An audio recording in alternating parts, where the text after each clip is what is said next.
What's up, everybody? My name is Scott Waters, and welcome to Life to Metal. It's time for a Rock Metal Update!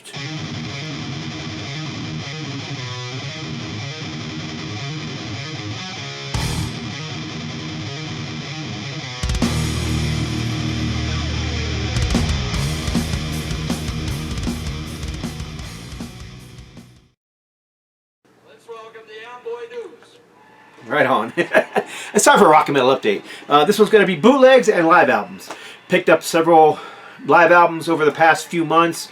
Haven't had a chance to show them in a video, so I'm going to do it all at one time. Got a couple bootlegs too, and that's kind of loud, so I'm going to go turn that down a little bit.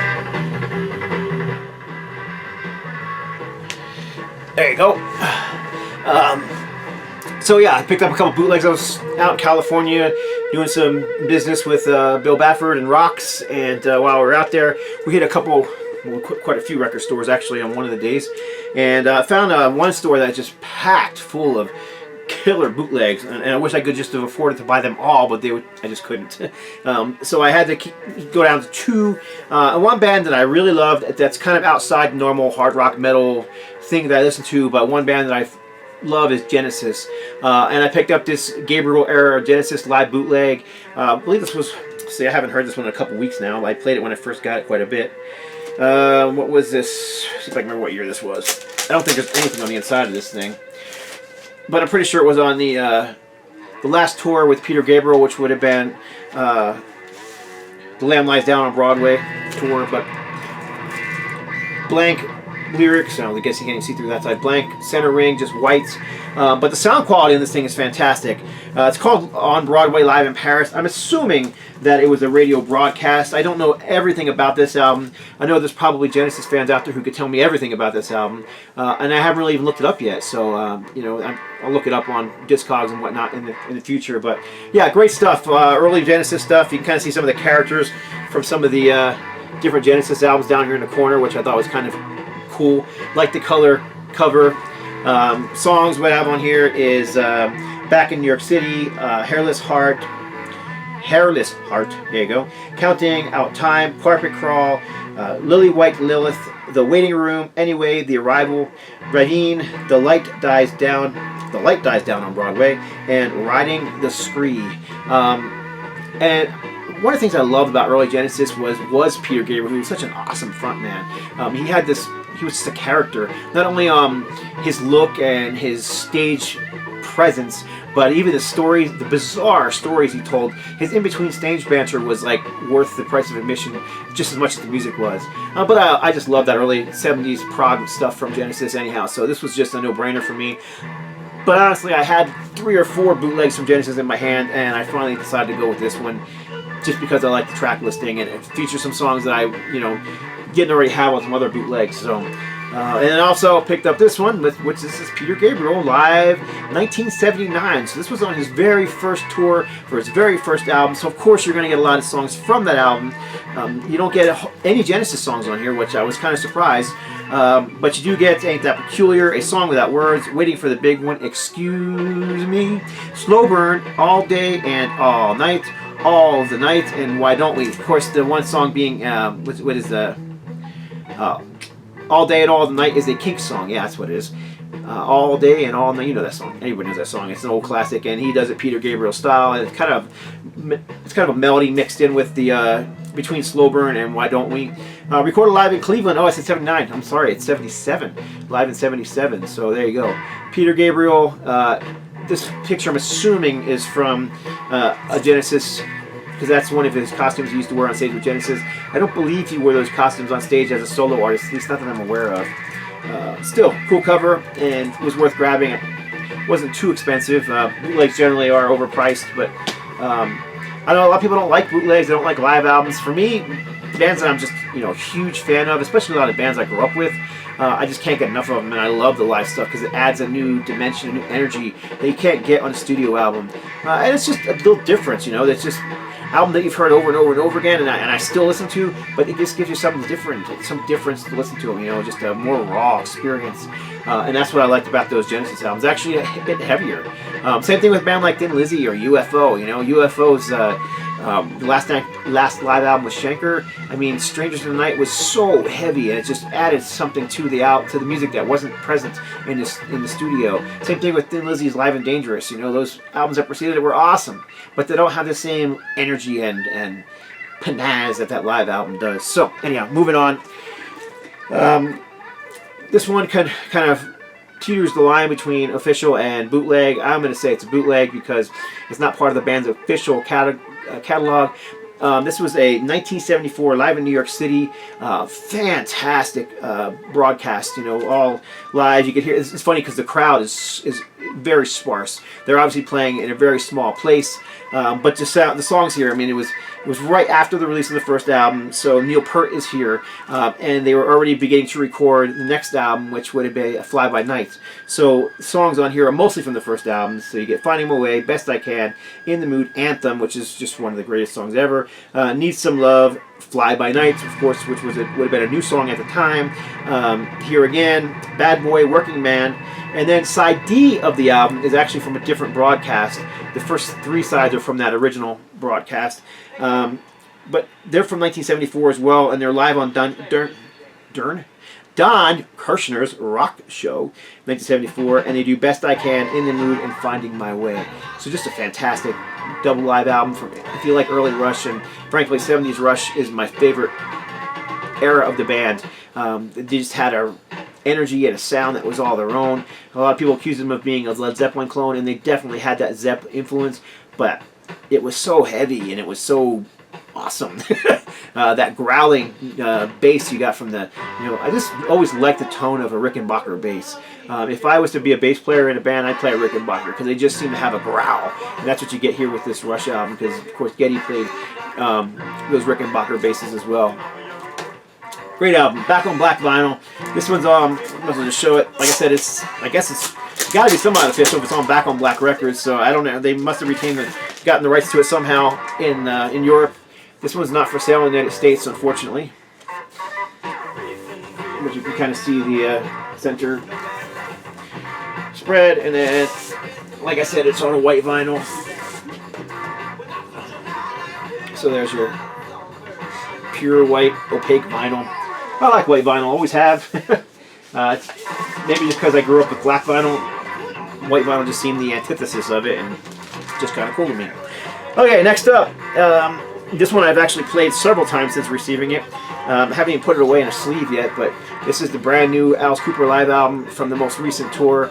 Don't know if you can see it or not from here, but behind me there's, see, can you? It's up a little high, sorry. I got the tour poster from this show when Bill Baffert and I went to see Alice Cooper live in, it was in Hollywood, and they were at, who was opening up the show? Edgar Winter and Deep Purple, that's right. My gosh. Edgar Winter, Deep Purple, yeah, it was a fantastic show. Alice Cooper being the headliner, and he was just awesome. So of course I had to get this. This is just a testament of that performance that I saw, and it's very well recorded. You can tell it's kind of live. It has kind of the, all the dubs and rubs and all that other kind of crazy stuff that happens during a live performance is all in here. Like I said, the energy. But he has such a professional band. Anyhow, it's just going to be very professional, and that's pretty much what you're going to get with this one. But you got a great mixture of songs from all of Alice's career. Brutal Planet, love that album, love the song. No More Mr. Nice Guy, Under My Wheels, Department of Youth, which is one he brought back from the Welcome to My Nightmare album. Pain, $1 Billion Babies, The World Needs Guts, Woman of Mass Distraction, Poison, which of course was one of his big 80s hits, Halo of Flies, Feed My Frankenstein, another one of his 80s hits, Cold Ethel, which is a song I never thought he would resurrect, Only Women Bleed, Paranoid Personality, which of course is from the most recent album, Ballad of Dwight Fry, Killer, Love the Dead, Themes, I'm 18, School's Out. Live at the Olympia Theater in Paris. Too bad it wasn't recorded in what did I say? What's the name of that theater? The Greek Theater. That's where we saw him at in Los Angeles or Hollywood, the Hollywood Hills. Sorry, just got out of the shower. My hair's all wet and annoying me. All right, next up, one of my favorite live performances of all time has always been Twisted Sister live at the Marquee 1983. Those songs that were released in all these different 12 inches and 7 inches, I had them all. I have bootlegs of the songs put together. It was a 2-night performance at the Marquee, and I just love it. There was something so energetic about it. I just guess I could show the album, right? Like the songs were just so raw and heavy and fast. I mean, people think Twisted Sister, they kind of think, Poodle Puff anthems like I Want to Rock and We're Not Gonna Take It and stuff like that. But back here, they were just raw and heavy, and they were the antithesis of glam rock. They were, as Dee Snider put it back then, we are hid because we are hideous. We're not pop, and they were. And this show is just fantastic. So this is the first official release on vinyl, other than those 12 inches or 7-inch singles. This show was released on CD in a special shaped package. I don't know, 2, 3, 4 years ago. That thing's been sold out and hard to get ever since. But now that show has been put onto vinyl. And it's just one of the nights. I have a bootleg that has both nights on their full shows. But to me, because I just was so used to hearing those ones that were on that 12 and 7 inches, those particular songs in the order that I've always heard them in is my favorite. But this is cool to hear. It's just such a great performance. They were young. They were hungry. They still hadn't made it yet. You Can't Stop Rock and Roll wasn't even released yet. They were still playing a lot of the songs from their first album. Although they do play You Can't Stop Rock and Roll on here. I'm not mistaken. Let's see. What You Don't Know, Sin After Sin, Bad Boys, Destroyer, Leader of the Pack, Tear It Loose. You Can't Stop Rock and Roll. Like I said, Run for Your Life, Shoot 'Em Down. It's Only Rock and Roll, but I like it. I Am a Me, Under the Blade, and Let the Good Times Roll. But there's probably just as much banter on here from the band between mostly Dee Snider, of course, who just loves to egg on the crowd, especially on the It's Only Rock and Roll song. Just gets the crowd so into it, trying to make them feel like they're just part of something special, and they were part of something special. But yeah, very, very cool release. It is a gatefold. I think it's just on black vinyl. If it was available on black vinyl, I most likely ordered it on black vinyl. Oh, no, I'm wrong. This is red vinyl. But it's got your standard Atlantic center ring, and it is on Atlantic Records. So a major label release, I guess. But it was on, all those 7 inches and 12 inches were also on Atlantic Records, so there's a story of the band and that particular show, which was a historic show for them. Live photos, Mark Mendoza, Eddie Ojeda, JJ French. JJ also does some of the banter in between songs. Of course, JJ was the guy who started Twisted Sister, so enough about that album. Love it. If you don't know it's out, get it before they're gone. I'm sure it wasn't a huge printing. So, last one I'm going to show for this live album update is actually an album that I've never been a huge fan of thrash live albums. Now, the reason for it is because thrash is so perfect. I mean, you really have to, when you're playing those down-picked riffs, they have to, really hit. Otherwise, that machine gun style riffing that I always talk about, it just sounds sloppy. Unlike a band like Aerosmith or Led Zeppelin or even Twisted Sister, where if it's live and sloppy, it kind of adds to the appeal. With thrash metal, it really doesn't. So one of the albums that I've always kind of considered not a very good live album is this one. This is Dark Angel. This is Death Angel, Fall from Grace, and this was an album that the band was not happy with being put out on. But I guess in more recent years, they've, it's been out for so long on CD that they finally accepted it. This is released on vinyl, double album set, and frankly, I wasn't going to pick this one up despite being a huge Death Angel fan. But when I found it for the price I found it for, I was like, I'm just going to get it and give it a second chance. I mean, I honestly hadn't listened to it in probably a decade because I just felt it was such a poor recording and such a sloppy performance. Mostly it was the production. It was just You know, I like bootlegs, but I like the radio broadcast bootlegs where it's the sound quality is there. As I recall, this one was on the bottom of the barrel as far as sound quality went. And maybe that CD is. I haven't actually replayed it. But when I got this vinyl and put it on the turntable and played it, I don't know if it's been cleaned up, remastered, what they did with it, but it sounded pretty darn good. And I was really enjoying it. And I'm thinking to myself, why did I not like this album? Because it's actually a pretty darn good live album.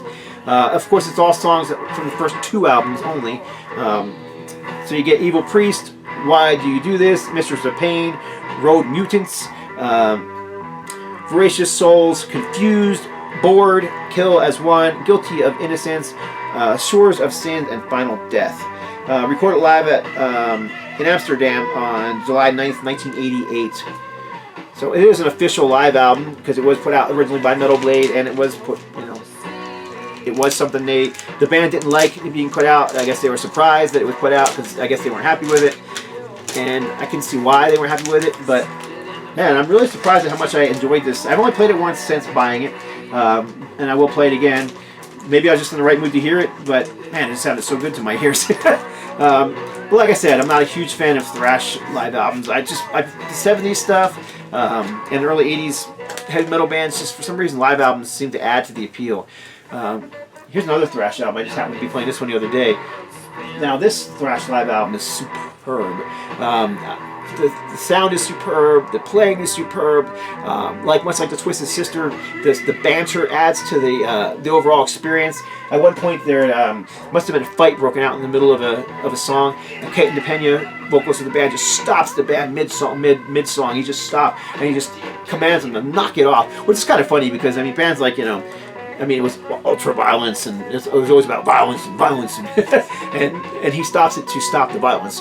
And he basically says, if you're going to fight with your words and fight over who's better, Megadeth or Metallica or King Diamond. And he just talks about Motorhead and Metallica, and just all these different bands he starts mentioning. And he's like, fight over what's better. He says, no, don't be kicking each other's butts. And anyhow, he just stopped the show, and it was just such a cool moment in time captured on vinyl, and that's probably why I like it so much. But even the songs are great, and of course it also features a friend of mine named Glenn Rogers, so I particularly love that live album.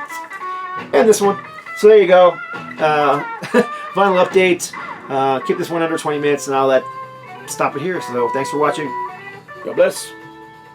Stay strong.